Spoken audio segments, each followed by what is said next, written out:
Assalamualaikum warahmatullahi wabarakatuh. Perkenalkan, nama saya Ayu Rahayu Oktaviani dengan NPM 1911000132.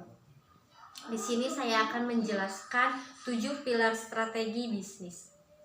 Yang pertama mengenai pemahaman terhadap proses komunikasi, di mana pemahaman terhadap proses komunikasi harus dapat mengetahui bagaimana menempatkan diri sebagai komunikator, bagaimana menggunakan media, bagaimana menyusun pesan yang terarah, bagaimana memahami komunikan, bagaimana memanfaatkan sumber dana, dan bagaimana mengevaluasi efek. Pesan inti dalam suatu komunikasi tidak selalu ekspresif. Contohnya, ketika diajak berkomunikasi mengenai pembahasan mata kuliah, maka komunikator bisa menafsirkan pesan atau memberikan feedback dengan baik sesuai dengan pembahasan tersebut. Yang kedua, penggunaan pikiran atau good thinking. Sebagai komunikator, kita harus mengontrol proses-proses komunikasi dan feeling yang harus diarahkan agar sesuai dengan jalur yang telah ditentukan. Contohnya, ketika ingin membicarakan keburukan orang lain, alangkah baiknya dipikirkan terlebih dahulu efek dari perkataan kita tersebut. Yang ketiga, memahami bahasa. Bahasa yang dipergunakan dapat berbentuk verbal maupun nonverbal.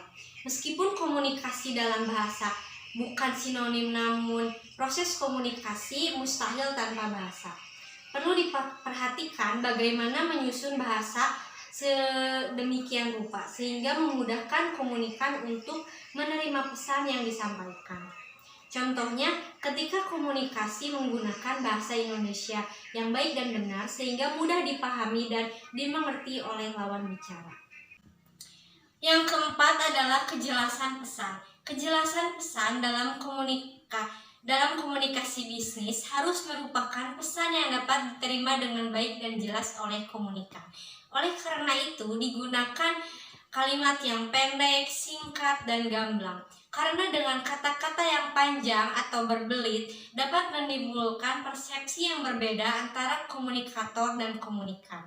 Contohnya seperti seorang dosen menjelaskan materi kepada mahasiswanya dengan baik dan jelas.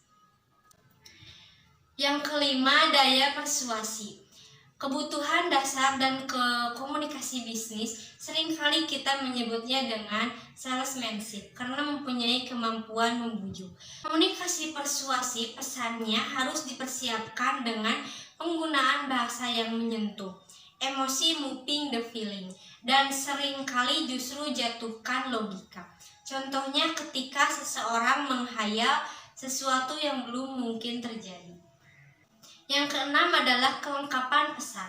Sampaikan pesan secara utuh dan lengkap, karena berbahaya bagi seorang komunikator dalam dunia bisnis jika dia menyembunyikan sesuatu dari komunikannya. Kelengkapan diperlukan agar komunikasi clear dan efektif. Dengan perkembangan teknologi, komunikasi dan komputer data dapat semakin banyak terkumpul dan didapatkan.